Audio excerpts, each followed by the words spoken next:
Hello అండి అందరికీ.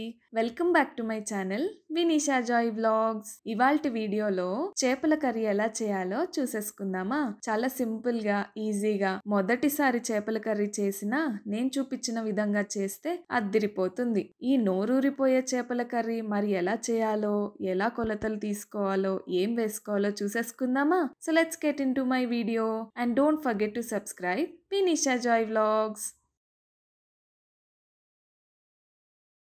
ముందుగా కేజీన్నర చేపని చూపిస్తున్న విధంగా నీట్గా కట్ చేయించుకొని పొలుసులన్నీ తీయించేసి స్కిన్ కూడా తీయించి 2 నుంచి 3 సార్లు రన్నింగ్ వాటర్ కింద వాష్ చేసుకోవాలి. అదే విధంగా అందులో కొద్దిగా కల్లుప్పు వేసుకొని క్లీన్ చేసుకుంటే నీసు వాసన లేకుండా చాలా ఈజీగా క్లీన్ అయిపోతుంది. చూపిస్తున్న విధంగా ఒకసారి వాష్ చేసుకోండి, చాలా నీట్గా క్లీన్ అయిపోతాయి.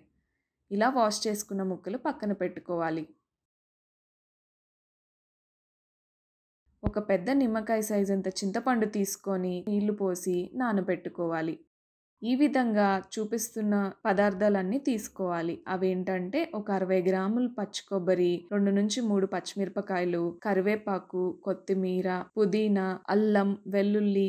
అదేవిధంగా మసాలాకు కావాల్సిన పదార్థాలు చూసుకుందాం. ఒక అరకప్పు ధనియాలు, కొద్దిగా జీలకర్ర, అరకప్పు గసాలు, అరకప్పు నువ్వులు, చెక్క, లవంగ, యాలకులు, అనాస పువ్వు, జీడిపప్పు, కొద్దిగా మెంతులు. అండ్ ఈ మసాలాలన్నీ కూడా డ్రై రోస్ట్ చేసుకొని మనం ఫైన్ పౌడర్లా చేసుకుంటే చాలా బాగుంటుంది. చూపిస్తున్న విధంగా మసాలాలన్నీ కూడా డ్రై రోస్ట్ చేసుకోవాలి. ఇలా డ్రై రోస్ట్ చేసుకున్నప్పుడు వచ్చే వాసన అసలు ఫిష్ కర్రీ టేస్ట్ అంతా ఇక్కడే అర్థమైపోతుంది మనకి.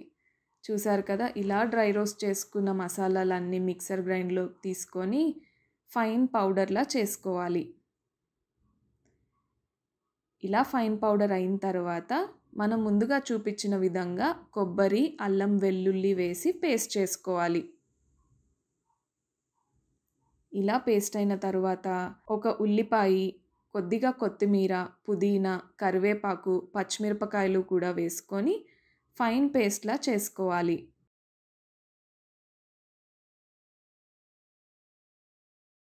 ఇప్పుడు మనం ఏ మూకుడులో అయితే కర్రీ చేస్తామో ఆ మూకుడులో ముందుగా మనం కడిగి పెట్టుకున్న చేప ముక్కలు వేసి మనం పేస్ట్ చేసుకున్నాం కదండి మసాలా పేస్ట్, ఈ పేస్ట్ అంతా వేసి రుచికి సరిపడా కారం, మేమైతే ఒక 2 నుంచి 3 స్పూన్ల కారం వేసాము. మీ స్పైస్ లెవెల్కి తగ్గ కారం వేసుకోవాలి. అదేవిధంగా చిటికెడు పసుపు, కొద్దిగా కల్లుప్పు వేసుకోవాలి. ఇప్పుడు 3 నుంచి 4 స్పూన్ల వరకు ఆయిల్ తీసుకోవాలి. ఎందుకంటే ముక్కలు బాగా కుక్ అవ్వాలంటే ఆయిల్ కూడా ఇంపార్టెంటేనండి. సో 2 నుంచి 3 స్పూన్ల వరకు ఆయిల్ తీసుకోవాలి. ఇప్పుడు ఒక ఉల్లిపాయని సన్నగా తరిగి వేసుకోవాలి. అదేవిధంగా 2 నుంచి 3 పచ్చిమిరపకాయలు సన్నగా తరిగి వేసుకోవాలి. దాంతోపాటు గుప్పెడు కొత్తిమీర, కరివేపాకు కూడా వేసి ఈ మసాలాలు అలాగే ఉల్లిపాయ, పచ్చిమిరపకాయలు, కొత్తిమీర, పుదీనా ఇదంతా చేప ముక్కలకు పట్టే వరకు బాగా కలుపుకోవాలి. ఒక్కొక్క ముక్క తీసుకొని మసాలా అంతా పట్టే వరకు కలుపుకోవాలి. ఇలా కలుపుకున్న చేప ముక్కల్లోకి ముందుగా మనం నానబెట్టి పెట్టుకున్న చింతపండు రసం కూడా వేసుకొని బాగా కలుపుకోవాలి. అండ్ ఈ ఫిష్ కర్రీలోకి మనం అస్సలు గరిట వాడకూడదండి.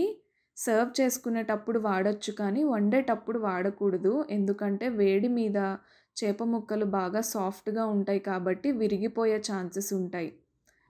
అలాగే ఇప్పుడు 10 నిమిషాల వరకు పక్కన పెట్టుకొని స్టవ్ వెలిగించి ఆ మూకుడు పెట్టేసి ఒక 15 నుంచి 20 నిమిషాల వరకు కుక్ అవ్వనివ్వాలి.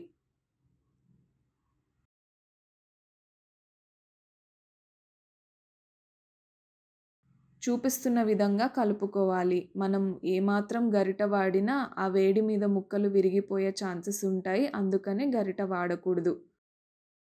తరువాత మనకి రుచికి సరిపడా సాల్ట్ కూడా వేసుకోవాలి. ఇందాక కల్లుప్పు కొద్దిగా వేసుకున్నాం కదా, ఇప్పుడు మన సాల్ట్ లెవెల్ అడ్జస్ట్ అయ్యే వరకు సాల్ట్ కూడా వేసుకొని చూపిస్తున్న విధంగా కలుపుకోవాలి. కర్రీ దించడానికి ఒక 2 నుంచి 3 నిమిషాల ముందు కొత్తిమీరతో సర్వ్ చేసుకొని మూత పెట్టేసుకొని మరలా ఒకసారి ఒక 2 నిమిషాల వరకు కుక్ అవ్వనివ్వాలి. స్టవ్ ఆఫ్ చేసి, దించేసి సర్వ్ చేసుకుంటే అద్దిరిపోతుంది. వేడి మీద తినే కన్నా ఆ తర్వాత రోజో లేకపోతే సాయంత్రమో తింటే చాలా బావుంటుంది. మీరు కూడా ఒకసారి ట్రై చేసేయండి. ఎలా ఉందో కామెంట్ సెక్షన్‌లో కామెంట్ చేసేయండి. And don't forget to subscribe me Nisha Joy vlogs.